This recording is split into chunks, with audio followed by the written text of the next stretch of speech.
exam next class, okay? 3 chapters. Thankfully, you don't have to worry about 5 or 6 or 7 or 8. 3 chapters that all sort of neatly fit together. We are going to review, at least in part, all 3 of those today. We did a little bit in the last class, did a couple of example problems, but I want to give you kind of a bit of a list of things to look at and make sure that you're aware of. And we're going to do some more problems from the homework. So more freebies are going to be coming your direction. And I don't know if I can fit it all into the class period or not, or it may end early. We'll see. Kind of depends on how many questions you all have. So don't forget that there is an equation sheet that's already posted. It's on iLearn. I will make that one available to you as like the front page of the exam. You also get to bring a page of your own, okay? One 8.5 by 11 inch piece of paper with whatever you want on the front side only, okay? Sound good? What's going to be on that page? You're not really sure, are you? Okay, so let's talk. Chapter 22. Chapter 22 had essentially 2 topics in it. The first one of those was the electric force, which we did calculations with and sort of quickly moved on to other things. When it comes to the electric force, keep in mind that the only thing that we found was the electric force between point charges. The electric force between point charges. That is the thing that you should be able to calculate using Coulomb's law, which is this equation. The magnitude of the electric force is equal to K times the magnitude of Q1 times the magnitude of Q2 divided by the distance between those 2 charges.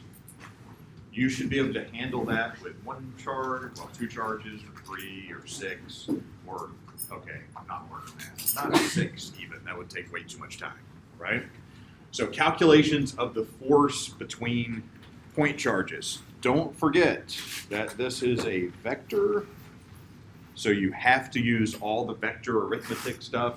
You have no choice, okay? Vector arithmetic when dealing with Coulomb's law and the electric force between charges. We did an example of this last Thursday, so I'm not going to do another one today. Just go back and look at that, review that, and make sure that you feel comfortable with all of that, all right? Once we did that, in the same chapter, we moved on to electric field. And let me give you a list of a few things to consider here. You should be able to calculate the electric field from point charges.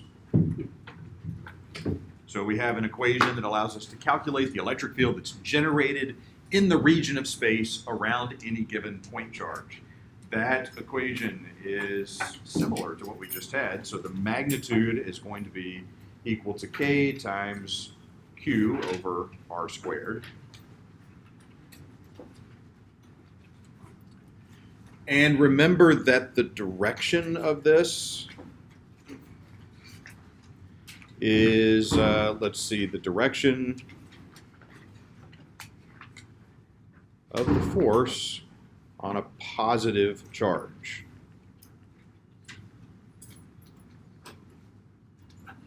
Direction of the electric field is whatever would happen to a positive charge. Is it still repulsed or attracted, whatever that happens to be.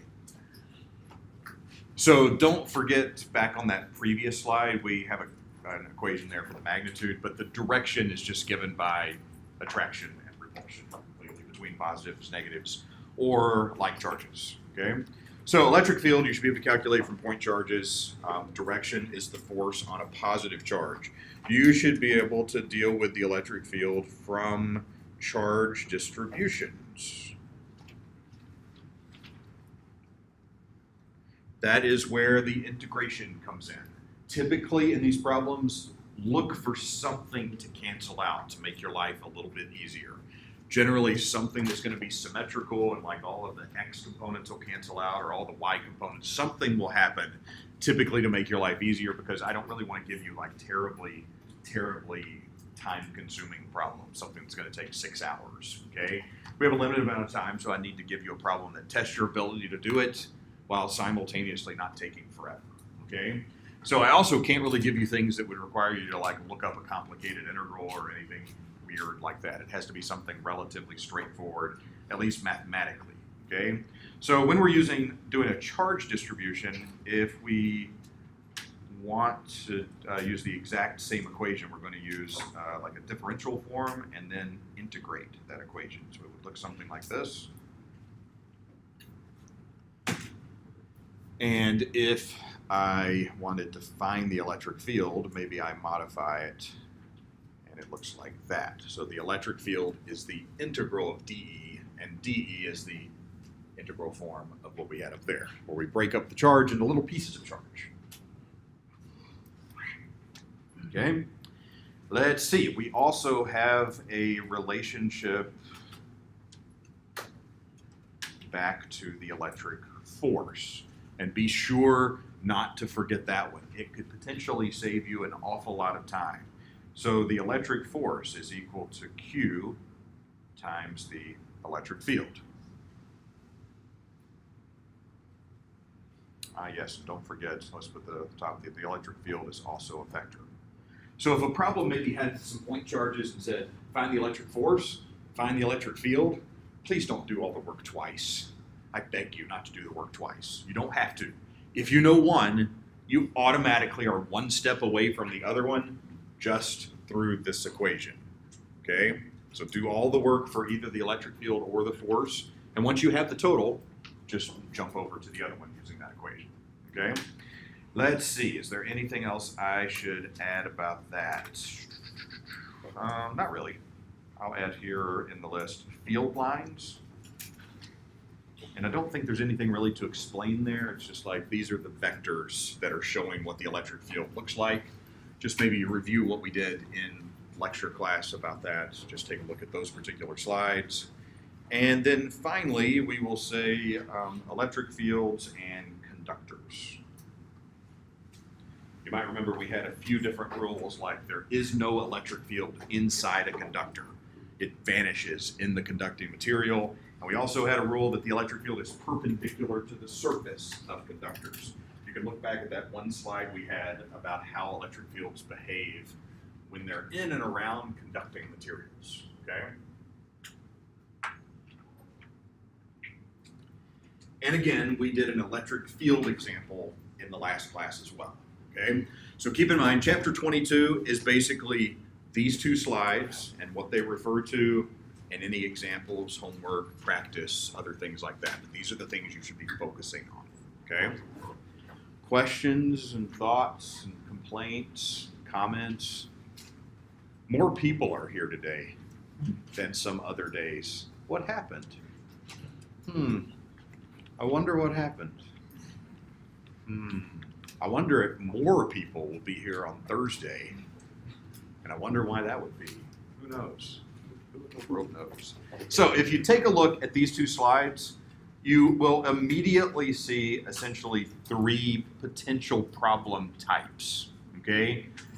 Electric force from point charges, electric field from point charges, electric field from charge distributions, okay? Those are the three things there that I can really test you on, and that's about it. The other stuff that's here is more related to, like, we have the one connection and then maybe conceptual problems or multiple choice or something about the other ideas. But those are the main problem types in chapter 22.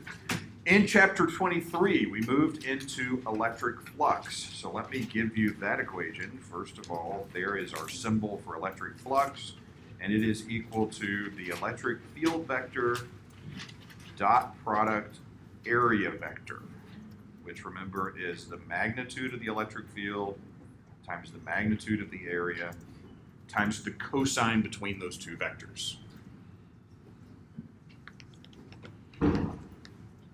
So we will work through that particular equation with this example that looks like a block of cheese. We're going to pretend it's a block of cheese. Why not? It should be cheese. I don't know what else it could be. Maybe it's cheesecake. Cheese or cheesecake? Which one do you want? Cheese? Cheesecake? Cheesecake? What about just cake? Anyone prefer cake over cheesecake? I don't think so. Cheesecake is pretty good. Yeah. I don't know what else to make it though. It'd be a really strange looking slice of pizza, I guess. But I don't know who eats pizza like that. It's like some other, it's not like not Chicago style or New York style. This is like, I don't even know what, San Jose style or something. Who in the world knows? So let's see, electric flux passing through different sides. So there is a uniform electric field that is horizontal and has that value. Don't forget that your homework likely has different numbers than mine. Every time you open it, you get different values, so please don't be like, where did the 0.4 come from, or whatever, because you don't have a 0.4. Everyone gets different numbers, okay? So you can take your problem and apply the approach to the numbers that you're given. So we have a horizontal electric field. In part A, we're asked to find the electric flux passing through the vertical rectangular surface of the box. So that is the part that we can't quite see, that back rectangle where the electric flux is entering this wedge-shaped piece of cheesecake, okay? So let's apply the equation at the top. We've got electric flux is equal to E times A times the cosine of theta. E is easy enough, they gave us that magnitude. A isn't so bad because it's just a rectangle and I have 10 centimeters and 30 centimeters. They're telling me the dimensions of that. The angle, though, might be a little bit confusing. Keep in mind that the area vector is perpendicular to the surface, meaning that there's no good way for me to draw this. If you imagine coming off that back surface, an area vector is pointing perpendicularly outward, okay? Area vectors are perpendicular to the surface, and somehow, there it comes. I was like, wait a minute, did I delete it? It's just delayed. Everything's delayed today. Yeah, they're looking pretty good, okay? So if you look at the direction of the electric field vector and the area vector, they're in opposite directions. That's 180 degrees, okay? So when I plug a few things in here, we've got the electric field, which I have as 7.22 times 10 to the 4th, and the area is 0.1 meters times 0.3 meters, times the cosine of 180, and the cosine of 180 gives me a -1. So for this particular problem, I have -2166, and that's Newton meters squared per Coulomb. Remember that electric field is newtons per Coulomb, so we got an electric field in there times an area, so that's where the meter squared is coming from. Yes? Can you please explain how you got the cosine 180? I was writing. Oh yeah, no worries. So the electric field is going this way, the area vector is going exactly the opposite direction. You said that the area vector is perpendicular to the surface area that the flux is entering or exiting. Okay. So why is the area vector not the opposite? Why is it not the opposite? If I have like a closed surface, areas are sort of perpendicular out in all directions. Okay. Anyone else? Yes? No? Okay.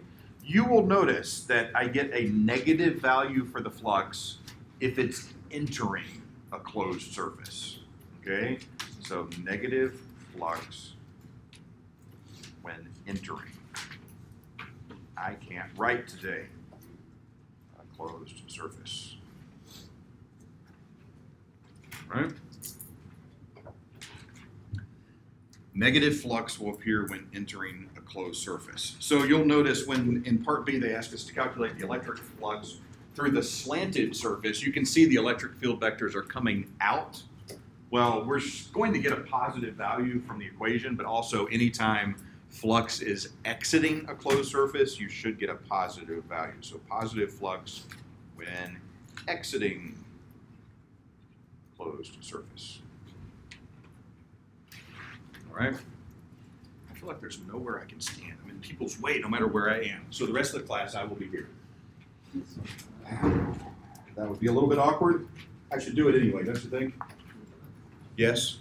Maybe? No? You're like, why are you weird? Please go home.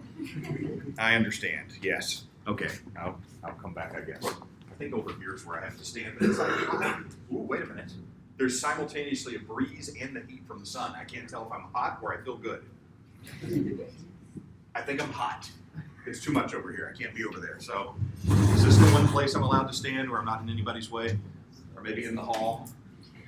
I guess this could work. I don't know. So let's see. Part 2. The area vector, again, a little bit hard to draw, but you can imagine it's like, I don't know, perpendicular to that top surface. Ooh, there's a nice breeze all of a sudden. It's all right. Perpendicular to that top surface.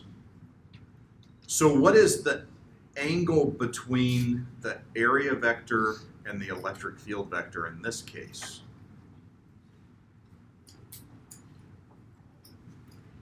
Any thoughts? Complaints? Ideas?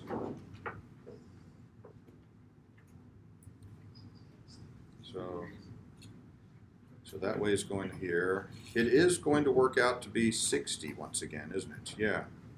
So that is 60 degrees in between the electric field and the area vector. So the area this time is a little harder to find. I know the width of that rectangular surface, but I don't know how long the rectangular surface is. So I have to take a quick dive over into a smidge of trigonometry to find that side. So let me zoom in here really quick. I'd like to find this side of the triangle. Once again, I found myself in your way because I like to stand right here for some reason. I don't know why. I'll go hide over here to be fine. I'll be all right. I'd like to find that side, the red side. So let's see, what do I know? I know this 10 centimeter side, which is the adjacent side to the 60-degree angle, and I'm looking for the hypotenuse. So I might say that the cosine of 60 is 10 centimeters over, let's just call it h, the hypotenuse. Okay, so h is going to be 10 over the cosine of 60, which is what? 20. So that'll be 20 centimeters. So the area of that slanted surface is 20 by 30 centimeters. Okay, so let's plug all of that in and see what we get. Back to our blue. So same exact equation. Cosine theta. So we've got 7.22 times 10 to the fourth times 0.2 times 0.3 times the cosine of 60. What do you get? Anybody? It's positive. We can see that already. Don't be too surprised at your answer.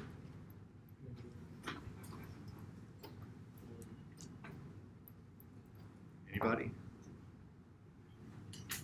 It's 2166 again. It's just positive this time. That seems a little weird. Is there any flux through any of the other sides of the surface? No, it's just sort of passing right by both the front side and the back side and the bottom. So all of the flux is entering through that left side, which was this first part of the problem, and exiting through this side. Remember that if I have electric field that's originating outside a closed surface, like all of it just passes through, the net flux has to be 0. Well, that's essentially what we find. When it says calculate the electric flux through the entire surface, adding all of them up, well, adding all of them up just gives me 0. Everything that enters exits somewhere else. It can't just like stop inside somewhere. The only way that an electric field line can stop inside is if there's actually a charge in there, which is where the electric field line would either end or begin. Okay? If there's just a random closed surface, everything that goes in comes out somewhere else. And that is the end of that problem. And I like that problem, but it makes me want cheesecake. Yes? What if there's a ground inside the oscillator? What if there's a ground?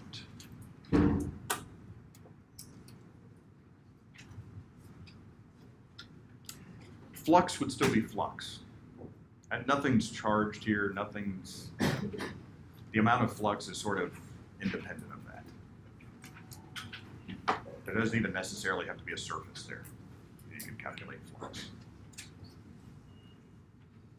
Anyone else? I forget really quick, where did you get the 60 degrees? Looking at this geometry that's here, so we've got 60 as that top angle, Yeah. and we can kind of translate it over. I know somebody asked this, but I was writing the cosine of 180 Is -1. Right. And That 180 came from. it's the angle between the area vector, the area vector and the electric field vector. They're pointing in opposite directions. Okay. So the angle between them is 180 degrees. Okay, in the back.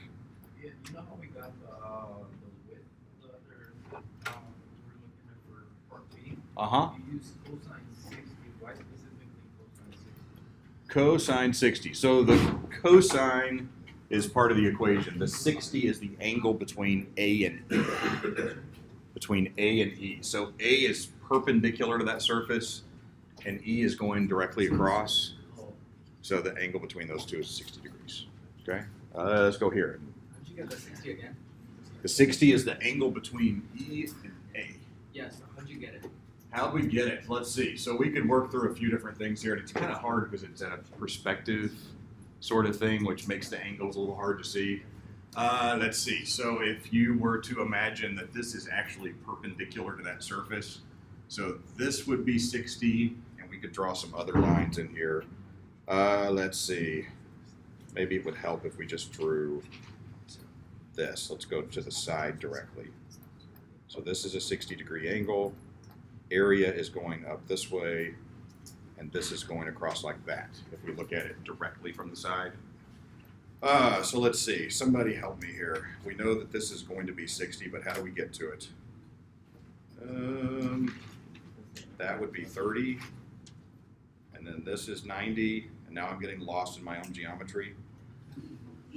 And then this is 60, and then that is 60. That actually works.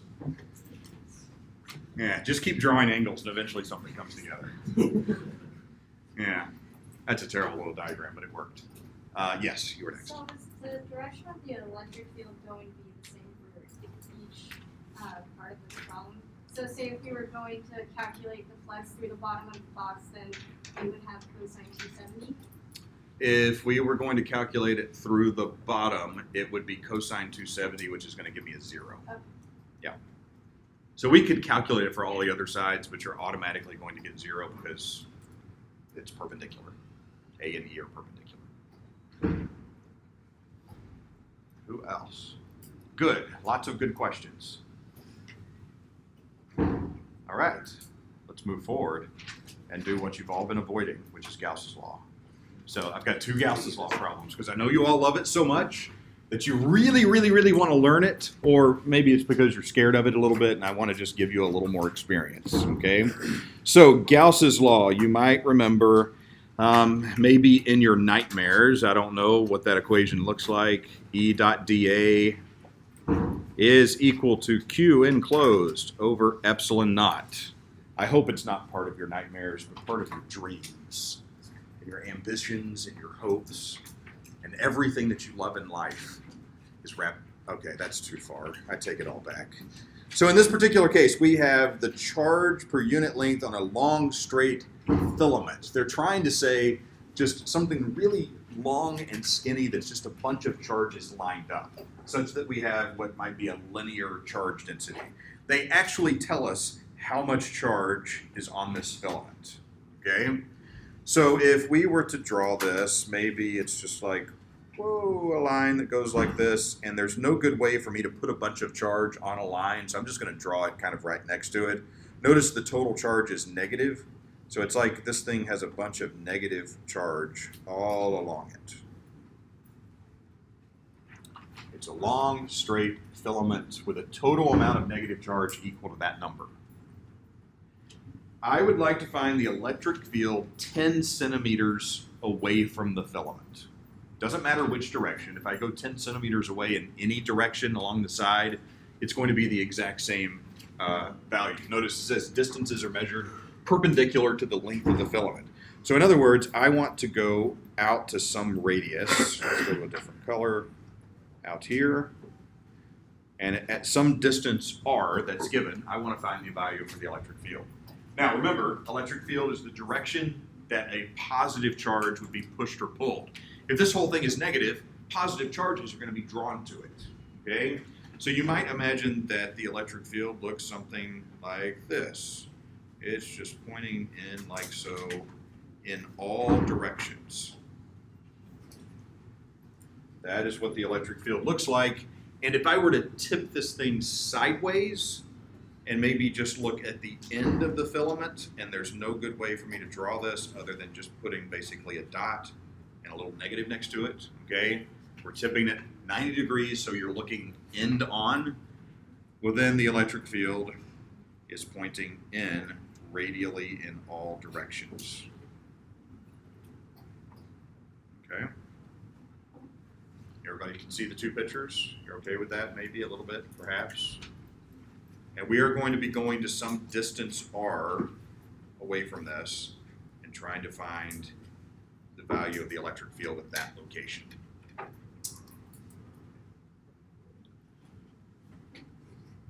So, to do this, we are going to use a cylindrical Gaussian surface. Okay, so I'm going to take a cylinder and wrap it around this wire. So I'm going to draw that two different ways. So first of all, let's imagine maybe there's a cylinder, and I'm going to use a dotted line to indicate that it's not really there. That's encapsulating some of the wire. That is my Gaussian surface. And the electric field is passing through the sides, but not the ends of that Gaussian surface. If again, we flip this 90 degrees and look at it from that direction, you might imagine that my Gaussian surface just looks, well, like that, okay? I'm just looking at the circular end of this. And I should have, let's go back over here just to make sure these diagrams are in agreement. Let's make R be right there, because I drew it in the other diagram such that the distance R was to the edge of the Gaussian surface. Let's stop. Who has questions? Who has answers? Who doesn't know if they have questions? That's a good question, yeah. I'm sure there's a few of those, that's okay. So, let's work through Gauss's law and see how this plays out for this particular problem. The electric field everywhere along the side of this Gaussian surface is the exact same distance away, so it's going to be the exact same value everywhere. If I went over to this diagram, I could say that the electric field at this distance r away is going to be a constant value, okay? So that means I can rewrite Gauss's law with the E outside of the integral. We can start with that.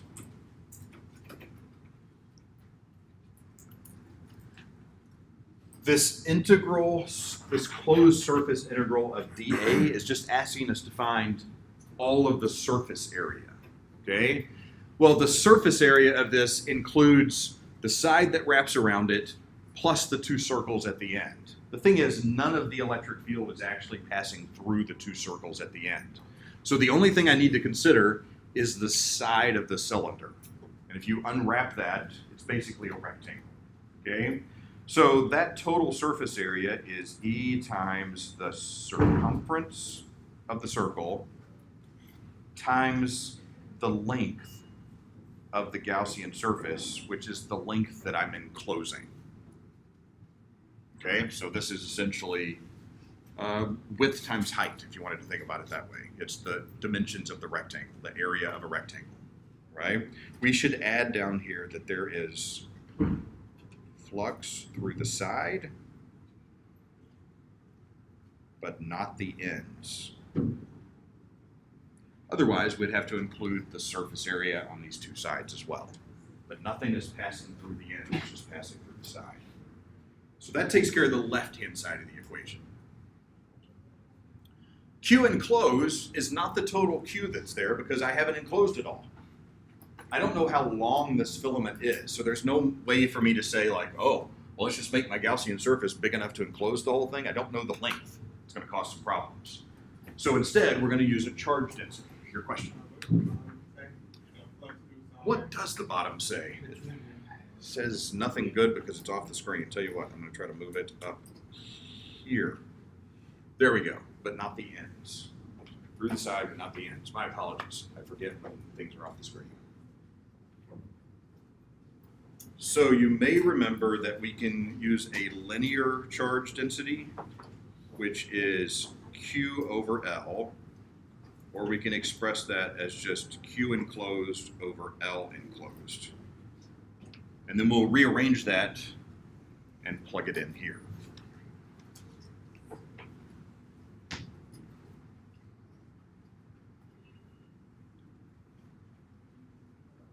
Okay.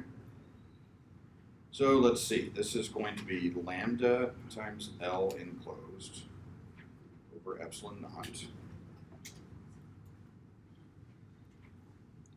And then you'll see that the L's cancel out, because I don't really care what the length of the Gaussian surface is. It's imaginary anyway, so it really shouldn't matter.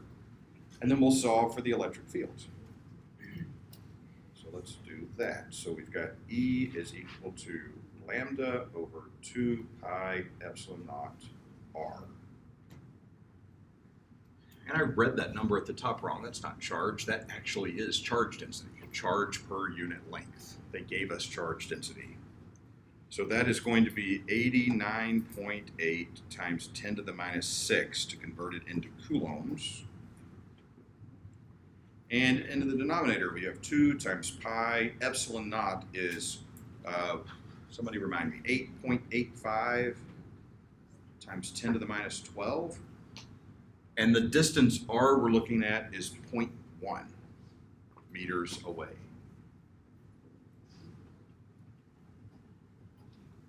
That gives me an electric field of 1.62 times 10 to the 7th newtons per coulomb at that distance. Yay, we did another Gaussian law problem. Don't you feel good about yourselves? You feel good about yourselves. You feel happy about what you just accomplished. Is there something here that's bothering you that you want to ask about if you don't feel that good? You feel a little queasy inside? It's bothering you? Makes you a little ill? Questions? So I understand everything, just have a question in the beginning. How do you make sure you understand the electric field direction from the Electric field direction. It's always the direction of a positive charge. A positive would be drawn to negatives. And we essentially have an infinite number of negatives all sort of smashed together here. If I put a positive anywhere, it's going to get drawn in.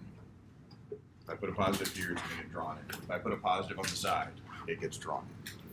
Okay, it's going to be attracted to the negatives.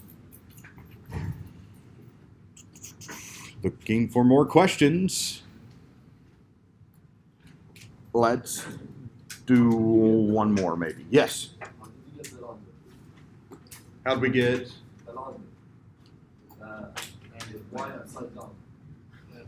I'm lost. Lambda. Lambda, yes, that's given in the equation. This up here is lambda. I'm sorry. There we go. That is our value for lambda. It's 8. I mean, how did you substitute it in the equation? It's like a Q. Yeah, so lambda is defined as charge per length, and then we rearrange that and plugged it in here. Okay, good. Your question. Are you doing like websites or anything that can help us understand how to like put down units? You know how like there's something that changes to newtons and volts and stuff like that. You know anything? For units. Because on your cheat sheet, you didn't put it like, Yeah, like just All the unit conversions you should have in here should be with the metric prefixes only. So for instance, here we have a micro. I think there is a micro thing on your equation sheet. Yes, no? I thought I put right at the top, like the different conversions. I can't think of a particular resource necessarily that would go to help with that. In your textbook, if you go all the way back to chapter 1, there's a section there about unit conversions. But the only thing I really expect you to know or be able to do in here is the powers of 10. Can you move between those based on the prefix? Wish I had a better answer, but I don't. Yes?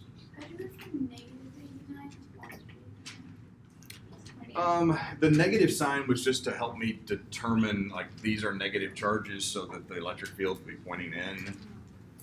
Here we're just dealing with magnitudes. Just finding the magnitude of the electric field. So if it was positive up there, would the arrow be pointing the opposite way? Mhm. Yep, exactly. Yes. When we do this problem, we gotta like draw that out. When you do this problem, do you have to draw that out? I would have to question whether you know what equations to write down without drawing it. Could you envision it all in your head enough to decide what to write? You really should draw it. Yeah. Are we gonna be like grading on like if the arrows are pointing the right way? Like if our drawing's wrong, but we get the right answer. Does that matter? It turns out in this particular problem, the direction of those arrows in no way impact the magnitude. Yeah. And if I'm not grading you on that particular thing, I'm probably not going to worry about it. There may be other problems where it matters, though, and then it could impact you. In the back? R is given. It is find the electric field 10 centimeters away. Yes. So the reason he got rid of the length enclosed is because he gave us charge per unit rather than discharge? Yeah. And that allowed me to have length on both sides. Who else? You know, sometimes in here, it feels like I'm like the White House press secretary. I feel like I'm up here and I'm being attacked a little bit. It's just like, you next, you next. I don't want to take your question. You next, you know. And I'm supposed, but if I do that, I'm supposed to like know all your names and stuff. I can't. No, I probably don't lie enough either. I don't know. That was a political statement. My apologies. Anyway, let's see. Other questions about this? What if the point charge is 10 centimeters from the side? How is Ask again. if it's on the side of the filament? If it's on the side of the filament, we have no idea how to work that problem in this class. It is beyond the scope of this class. It could be done, but it would require methods that we don't learn. Who else?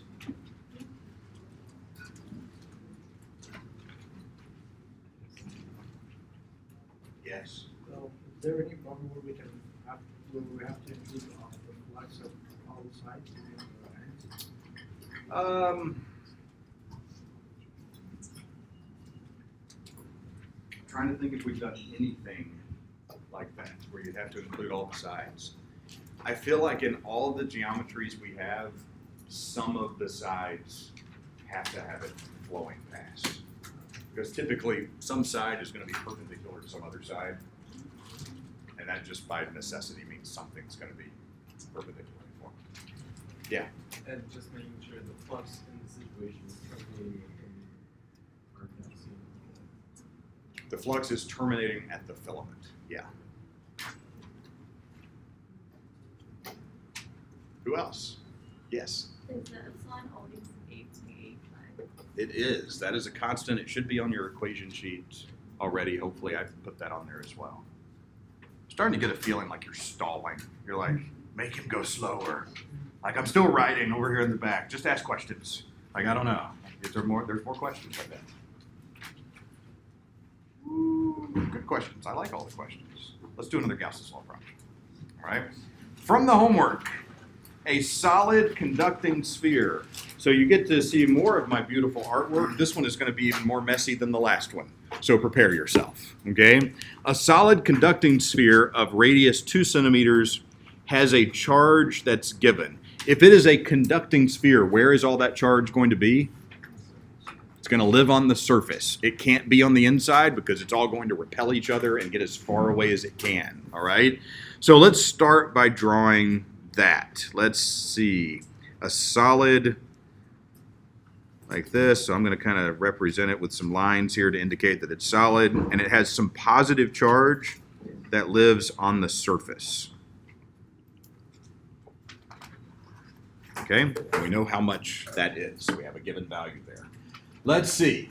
And then there's a conducting spherical shell with an inner and an outer radius that's concentric with the solid sphere and it has some negative charge. Ugh. Okay, so let's try this again. Let's go here and draw a circle. That's not a circle. Try again. Let's go back here to help myself out. That's kind of a circle. And then there's another circle because it's a shell. Yeah, that'll work. And then this is also solid.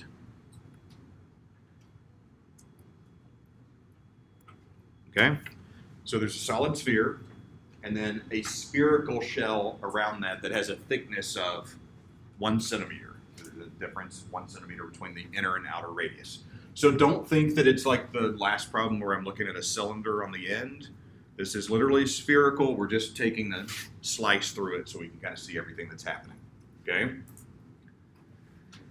Now it says that it has a charge of negative 3.39 microcoulombs. The problem is that because both of these are conductors, they are going to interact with each other. If there's a charge, a positive charge on the inside, it's going to be able to draw electrons to it. Okay? So immediately you might say, well, here on the inside surface of this, there has to be negative charge that's equal to that positive charge that's on the inside. Okay, so let's label a few of these with something. Let's say that this inner charge is Q1, and I don't have enough space, so let's label that. This one is going to be Q2. And then if negative charges get pulled to the inside, it's going to leave me with some other charge on the outside, which we could call Q3, and that's going to be positive. Lots of little pluses. So this one makes me think about how conductors act when there's charge and it flows around and can attract other charge, etc. But I'm not quite done analyzing that yet. I told you it was going to be messy. Well, it's looking messy already. Okay? So for starters, let's look at Q1 and Q2. It told me in the problem that Q1 is positive 8.27 microcoulombs. Okay?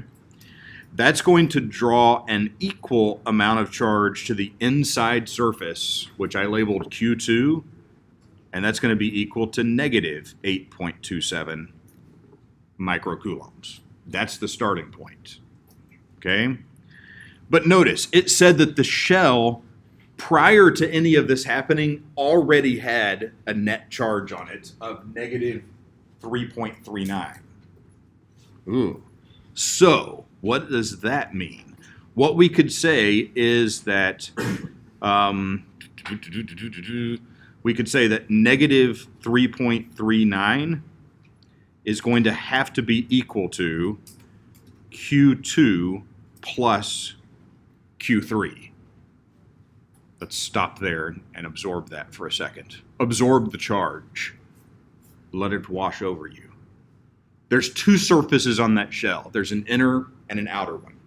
If I add up all of the charge on the inner surface with all of the charge on the outer surface, it has to equal whatever the net charge is on that conductor as a whole. Okay? The thing that the inner conductor did was just make that charge sort of redistribute itself and move around differently. If I just take this out, take that right out of the middle, I'm going to have negative 3.39 all on this outer surface as far away as possible. When I put this on the inside, well then negative 8.27 gets attracted to the middle, leaving a positive charge on the outside, and if I add these two things together, I haven't gained any charge or lost any charge. There's still a total of negative 3.39. Watch how the numbers work when I write these things together. So I've got negative 3.39 equals negative 8.27 plus Q3. So what is Q3? It looks like I have a positive 4.88 on that outer surface. All right? So positive 4.88 here, negative 8.27 there. If you add those two things together, you get the negative 3.39 that it started with. In the back. I think you get the negative 8.27. The negative 8.27 is because of how much charge is on this inner conductor. It's going to attract an equal amount of negative charge to itself. And then it's kind of like whatever is left over happens out on the outer surface. Okay? Conductors allow charge to move within them. If they have a reason to move, they will move. That's just the way it works. Okay? If the charges are free to move, they will move. And that will always happen in a conductor. So it turns out that this may be the harder part of this problem compared to Gauss's law, because you're a little more used to Gauss's law. Now all of a sudden it's like, oh, let's throw some other charged things in there and see what happens. Life gets hard and confusing, all right? But let's see how this plays out with the Gauss's law. Notice they've asked 4 things. They want to know R equals 1 centimeter, 3 centimeter, 4.5, and 7 from the center. Well, take a look at the radii that are given in the problem. It turns out that this 1 centimeter is actually inside the inner sphere still, which means this is inside a conductor. We haven't even got to the space here. It's still inside this one. If I'm inside a conductor, what's the electric field? 0. So that part's easy. Yay. E equals 0. So we answered the first part. Same thing is true for C. 4.5 centimeters out puts me inside this shell, because you can see the inner and outer diameter or radii are 4 and 5 centimeters. So 4.5 puts me right inside that conductor. So that's inside a conductor, so that electric field is 0. Yay. It's kind of nice, which means I only have 2 that are left to calculate. So let's look at B. For B, 3 centimeters puts me in the space in between. So I'm going to draw a Gaussian surface that includes this inner conductor, but the outer shell is not involved at all. So let's draw that in this color. We're going to draw a Gaussian sphere that's sitting right there. It has a radius of 3 centimeters. Okay? So let's say E dot dA equals Q enclosed over epsilon naught. The electric field everywhere there will be constant. So we could say that E integral dA. And this time, this is the surface area of that sphere. Okay, we have a spherical Gaussian surface and a dotted line here. So that's going to be 4 pi r squared. And on the right side, I'm just going to leave that as Q enclosed over epsilon naught for both of those. Because it turns out this time, the amount of Q that's enclosed, it's just there. They just gave us the number. So the amount of charge I've enclosed here is just Q1. We wrote right up there at the top what Q1 was. We're done with that. So let me rearrange this and solve for E. So E is going to be, let's go up to the top because I know I'm going to run out of space down there. We could say that E is equal to Q enclosed over 4 pi epsilon naught r squared. Q enclosed is 8.27 times 10 to the minus 6, 4 pi epsilon naught, and my r is 0.03 squared. Epsilon naught, once again, is 8.85 times 10 to the minus 12. I didn't write it because I knew I didn't have space. Yes? So you're gonna give us mostly circular Gaussian stuff, or is it gonna be other shapes as well? Circles and cylinders is about it. Okay. Turns out some of the cylinder stuff can be done with a box, but it kind of works out exactly the same. Circles, cylinders, squares. Okay? So it will be basic common shapes. And I think the equation sheet even had some common surface area equations on it too. And if it didn't, I would give you whatever's needed there. Okay? So plug those numbers in and you should get an electric field value of something that I can't find. Let's see, 8.27 times 10 to the 7th newtons per coulomb.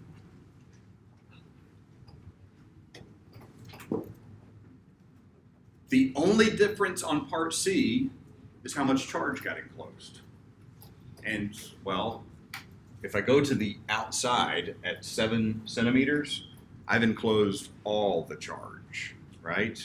All of it is in there now, which means it's going to be the sum of Q1 and Q2 and Q3. So let's just quickly write that out. Let me pick a new color.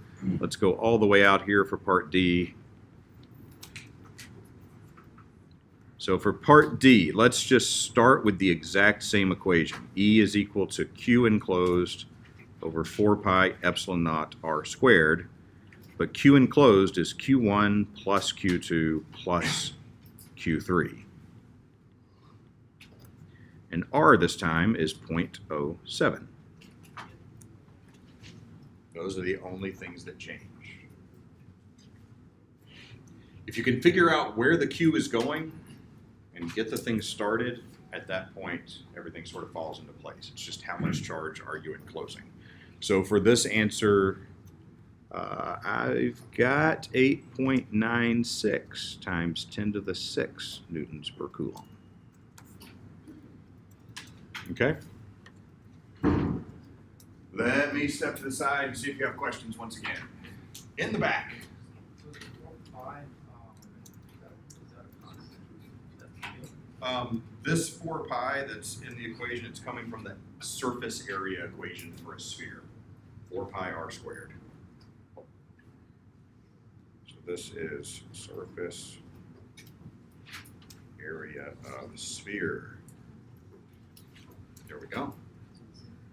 Yes. So just making sure, Q enclosed is just 4.88 microcoulombs. Q enclosed. I'm sorry, say again. For C, or sorry, D. For part D, Q enclosed would just be 4.88 microcoulombs. Q1 plus Q2, Q3, yeah. Yep. Which is essentially just subtracting the two numbers we're starting with. Okay, yeah. So in the exam, right, so like using G, or do we have to show the formula from the beginning? I'm okay if you do this work on part B and made a statement saying that the geometry is the same, you could reuse an equation from a previous part. That would be worth all the credit. Yes. Do we have to definitely include the finishing calculation or is it okay to set up all You will be given a mixture of numerical answers and non-numerical. If there's numbers in the problem, you're expected to give a number at the end. If there are no numbers, you'll leave it symbolic. Anyone else? Yeah. Really quick, can you explain again why Q2 is equal to negative Q1? Why Q2 is equal to negative Q1.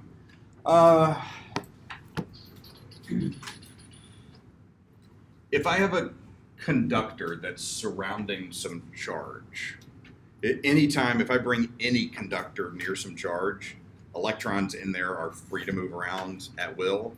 So electrons are either going to be repelled and move to the other side as much as they can, or be attracted depending on whether it's a positive or negative charge that they're near. So in this particular case, all the free electrons that are inside this thing say, ooh, positive charge over there, and there's a certain amount, and it's going to attract that many negative charge to itself. It can't attract more than how many are there because, what's the way to explain that? That would be more of an imbalance. Things wouldn't be conserved in that particular case. Okay, yeah. One more question. Yeah. If you had a negative charge in there, would you see those charges around the side would be positive and the one on the outside? It would be flipped, yeah. Exactly. You're welcome.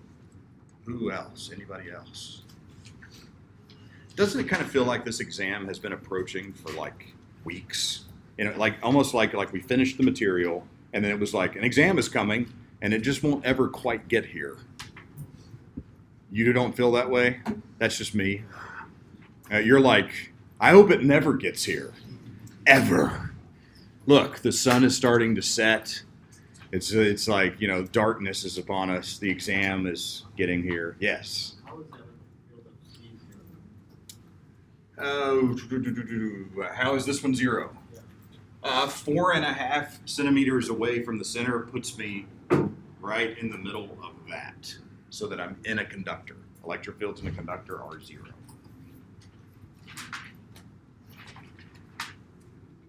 Next problem? Maybe?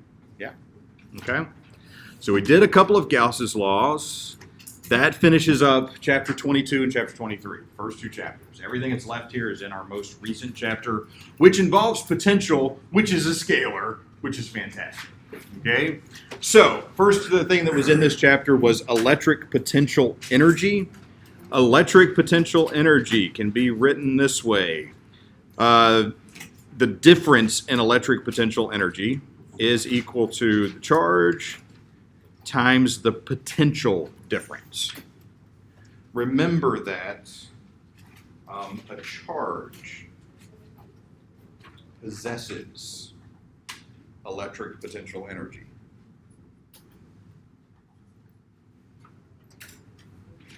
We could say that a location has electric potential. So when we have a U, we're talking about how much potential energy that particular charge has because of where it is. The iPad currently has gravitational potential energy because it exists in this particular spot. It possesses energy, it's ready to be used, all I have to do is drop it. Okay? We're not going to do that. I will avoid that if at all possible. On the other hand, I could take the iPad away and say this point in space has gravitational potential because I know that when I put things there, they get drawn to the earth. Okay? So on this next slide, the majority of this chapter is focused on electric potential. Let me give you a little list again. First of all, we could say its relationship to electric field. We learned about a relationship to the electric field. You may remember that E is the negative slope of the potential.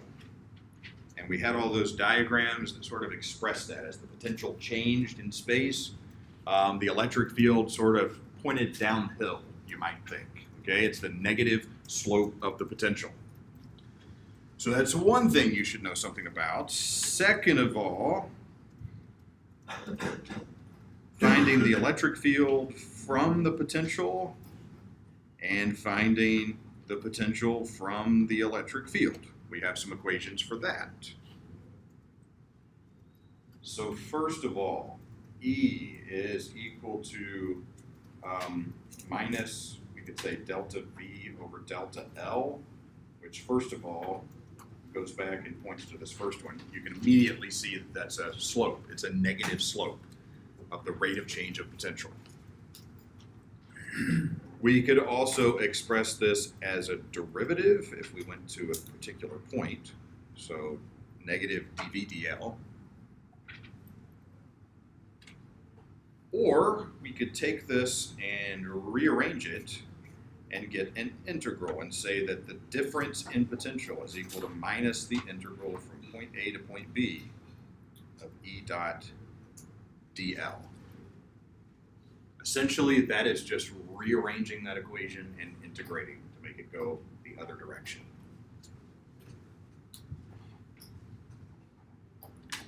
After that, we found the potential,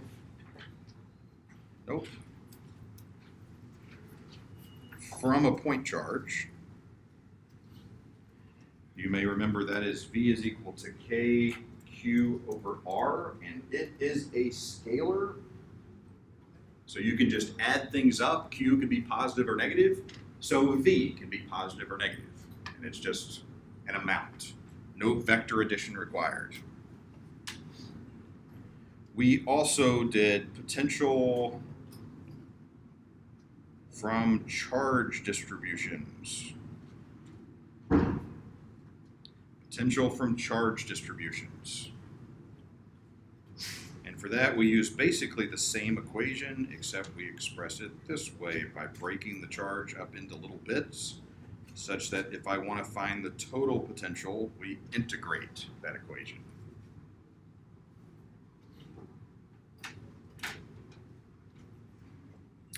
And then finally, one more thing about electric potential was we looked at equipotentials. These are just, we'll say lines that show where the potential is equal.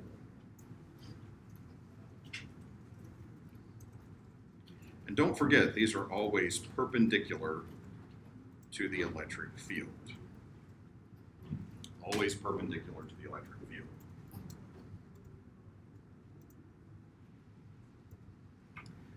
Is there anything up there that bothers you before we decide to do some example problems about some of this stuff? I will wait for questions. We need some music, some waiting music. Can somebody just sing something for us, just kind of off on the side, just quietly in the background? That's not singing, that's coughing. There's a difference.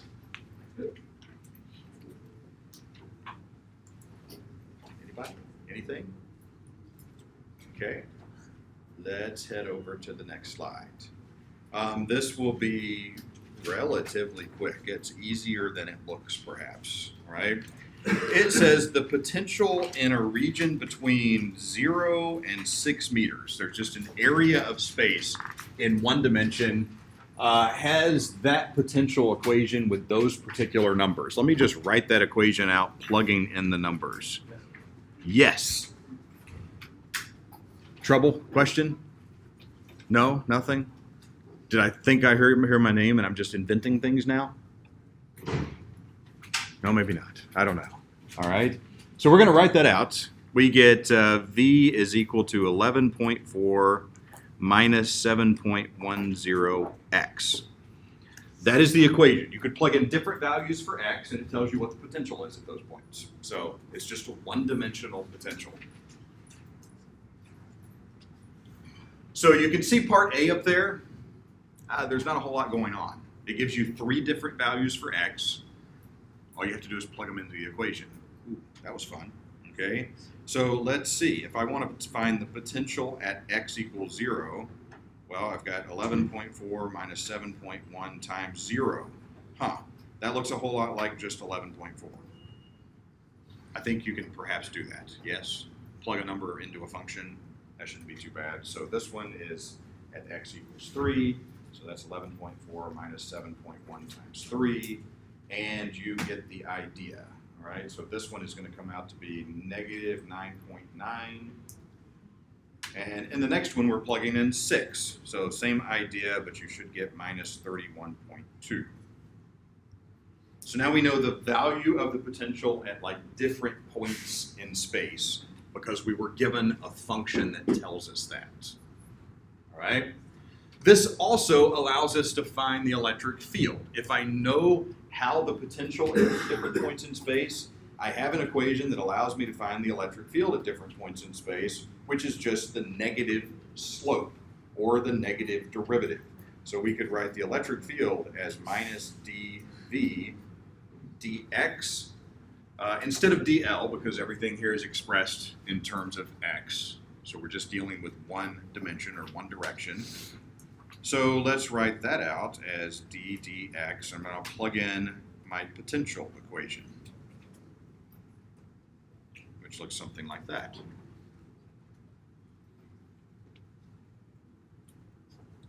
So let's see. What is that derivative with respect to x? I've got a negative and another negative there, so it's just positive 7.1. Notice, it's asking me for that value at x equals 0. There's no x in the equation anymore.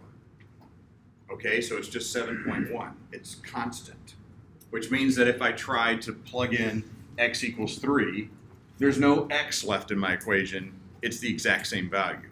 If I try to go to a different spot, 6, there's no x in the equation. I can't plug it in. It's the exact same value. The answer here is 7.1 for all of these.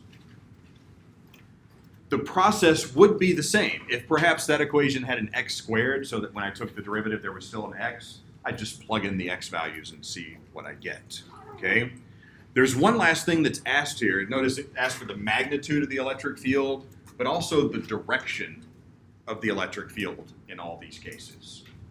Let's see if we can get to that by sort of looking at the numbers that are here. Go back up to the top and notice at x equals 0, I have a positive value.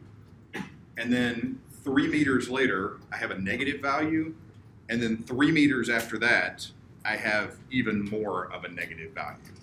Okay? So if I were to graph that, oh, can't graph with a laser pointer. Let's do that again. So v versus x. What we're saying is that at x equals 0, I have a point that's here. It's 11.4. And then at 3 meters, we're like all the way down here somewhere at negative 9.9. And then 3 meters later, we're like way down here somewhere at minus 31.2. Okay? So it seems to be kind of like, I don't know, curving kind of down like that a little bit. This is telling me something about the direction of the electric field. Remember, it's the negative slope of the potential. The negative slope of the potential. Well, essentially, the electric field is kind of like something wants to follow that line. You might imagine that if something was at x equals 0, it would be at a high potential, and it would want to go to the places where the potential is lower. Just like if the object is here, high potential, it wants to fall to the floor. In other words, the mass or the charge or whatever it is, a positive charge would like to go in the positive x direction because that would be from high potential to low potential. So for all of these, positive x, positive x, positive x, the electric field is constantly pointing in the positive x direction because the potential just keeps dropping. Okay? Questions? I have 2 more problems here. Can we do 2 problems in 8 minutes?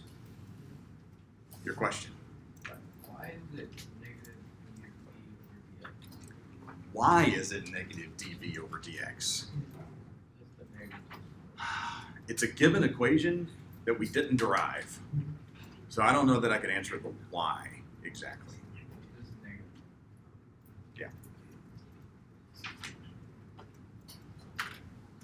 Anyone else out there? Okay, let's slide over to this next problem, which takes us the other direction between electric field and electric potential. Okay, and it turns out the last problem I have here, we've essentially done this. It's incredibly straightforward. So this is the last problem I'd like to work. I'll give you the solution to the other one, but this is the one that might be a little different. So there's 2 points here, point A and point B. It wants us to find the potential difference between these 2 points, but it wants us, for whatever reason, to use a path that goes through this other point. I'll show you what I mean here in a second. Everywhere in this region, the electric field is just pointing straight in the negative y direction. Okay? So here's what we're going to do. I'm going to try, let's name this intermediate point, point P. And we're going to first find the potential difference between A and P, and then go from P to B. And adding those 2 things together will give us the total potential difference. And this is a lot easier than you might think it is at first glance. So if I'm looking for potential difference and I'm given the electric field, we use this integral. At the start, we're going to go from A to P. From A to P. Notice they gave us some coordinates up there. They told us that this point A is at negative 0.7, negative 0.7. And they told us the coordinate of point B is 0.2, 0.9. So how long is this line? How far is it from point A to point B?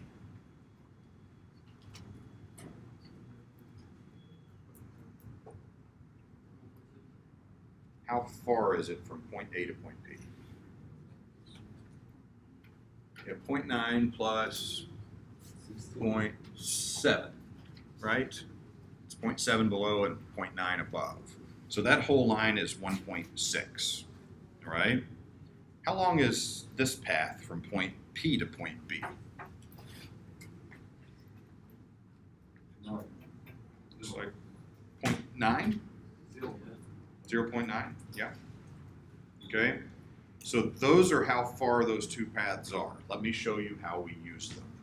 So notice this integral from A to P. The electric field here is a constant value. They gave us that value at the top, 285 volts per meter. So there's nothing that's too bad there. Actually, before I do that, can I step back? My apologies. I want to show you how that dot product works because it bothers people that it's there at all, that a dot product is inside of an integral. Keep in mind the dot product is this. It's the magnitude of E times the magnitude of that other vector dl times the cosine of the angle between them. So the electric field vector is pointing this way. That's the electric field vector. dl is the direction that I'm traveling. I'm going from A to P. It's a little bit of that path. So I could draw a little vector here that's dl. If I add up all of the little dl's, it gives me the distance from point A to point P, okay? So the dl vector points in the direction I'm going, and its magnitude is just a little piece of that trip. So you can see that this is going to be 180 degrees, and that's going to give me a -1. Okay, one is pointing down, one's pointing up. They're in the opposite direction. So now I have two of the -1s, so that's going to give me a positive out front. The electric field is a constant value, and the integral from A to P of this dl thing is just 1.6. It's just how far it is. That's all that path integral says. So 1.6 times 285 is our answer, which is 456. I kind of like that somehow. I like it when integrals don't actually get done. They're like there, they look all fancy, and the next thing you know, they're just a number, and it's kind of all over, right? The integral dl is just adding up all the little segments of that path from point A to point P. So that's the first part. The second part actually is nothing. So if I go from point P to point B of E dot dl, so E dl cosine theta, notice this time dl is pointing to the right and E still points down. That's a 90-degree angle between the two, which means that that is 0, which means that all of that is 0 because it's all being multiplied. Okay? So the only thing that's left is just that 456, which is the answer. I like it when things are 0 too. It's kind of best. We are basically out of time. I will post the solution to this last one. It's stuff we've done before. Be here on time on Thursday for exam 1. Good luck as you study. Send me questions as they arise. Yeah. Yeah. I got the same answers. I did the Yeah, sure. but I got the same answer by doing something else. I completely ignored Q2, sorry. Q2, So I had like an okay, yeah. inner charge here, and then like the charge of this conductor, Yeah. and it gave me the same answers because I would like enclose the charge for the RD. So I would look at the total difference. In that particular case, it worked out. Yeah. Yeah, I can't argue with that. It's mostly because of where we asked you to find the electric field and the fact that they were conductors. You took the simpler path. Congratulations. Yeah. I pointed out what the charges did, but it turns out you